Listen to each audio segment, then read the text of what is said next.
Hey guys, and welcome to another episode of the Hardwork Project, where we discuss what it takes for young, aspiring football players to make it into the wonderful world of Premier Pro League football.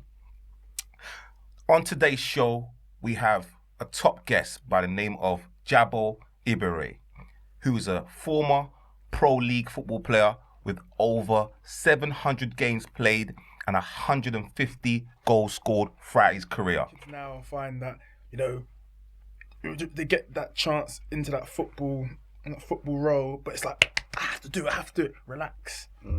Keep working hard, do it with a smile, it will come more naturally. When you often find when you're uptight about things and you're too headstrong about things, sometimes it just doesn't happen. But when I got to about 15, that's when I thought, I've got a chance here. And then I knuckled down, I weren't sort of influenced around by what my friends were doing, because often as I've got older, I get to see that when you're a youngster and you start football very young at 6, sometimes parents are like, he wants to plays football, they drag them along.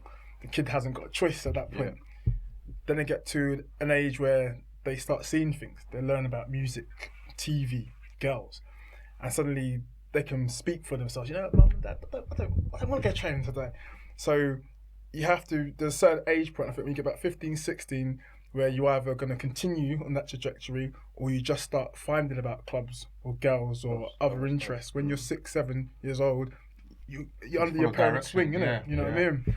So that was a crucial age for me, I thought, and I think it's a crucial age for many players that begin very early. That's what often, when I get friends ask me about their children, when do you think should do? I always often say, let them enjoy it.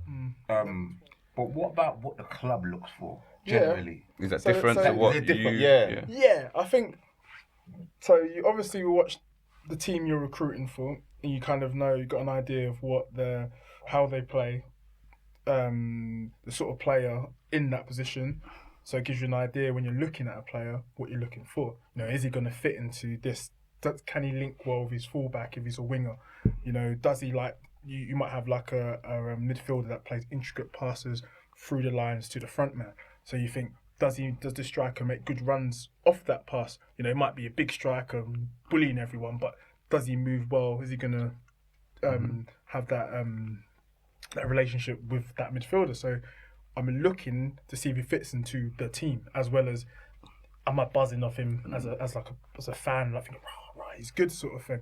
So the club will have like a system of play, and they might play 4-3-3, 4-4-2. So the player has to fit into that first. Then they'll have like a profile of, some clubs would want like, is he quick? Has he got pace? Has he got power?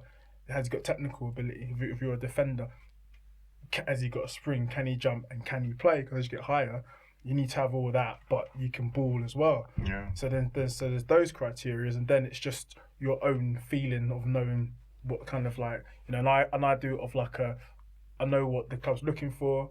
I know the sort of player that fits into, because there's no point in getting a balling player if the team just goes long. Yeah. I'm a scout and I'm coming to watch a match.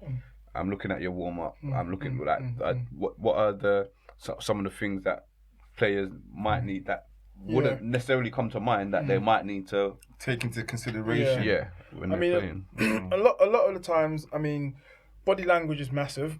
I think, I wouldn't judge, because there's so many individuals in today's world, and whatever you do, I like characters. I like people that have just got a little bit of something about them. I like people that are thorough and focused, but I like someone who's got a bit of edge, a bit of something about them. So I would never sort of necessarily write someone off because Pull up their socks. Yeah, something like that. But if he's got his socks sort of like pulled down, but he's walking strong, he's walking big, looks the part, I'd be like, yeah, it's a dude. But if you've got your socks pulled down, you're looking a bit dishevelled and you're walking, it might work in the opposite way. You know what I mean? So if you're gonna be a bit different, have it with a bit of presence. Stand tall, have a bit about you.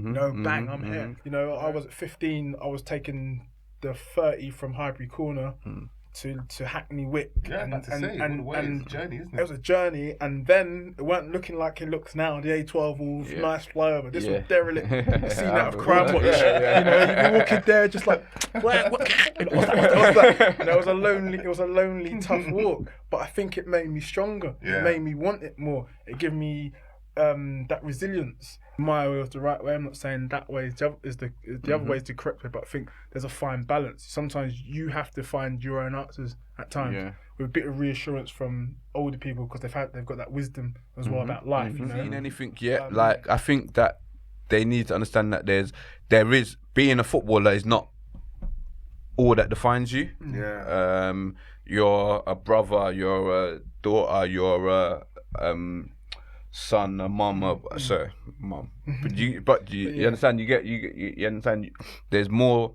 Football is not the only thing that defines a person or a player. Do you understand? And I just feel that knowing that failure is not the end of the world. Do you understand?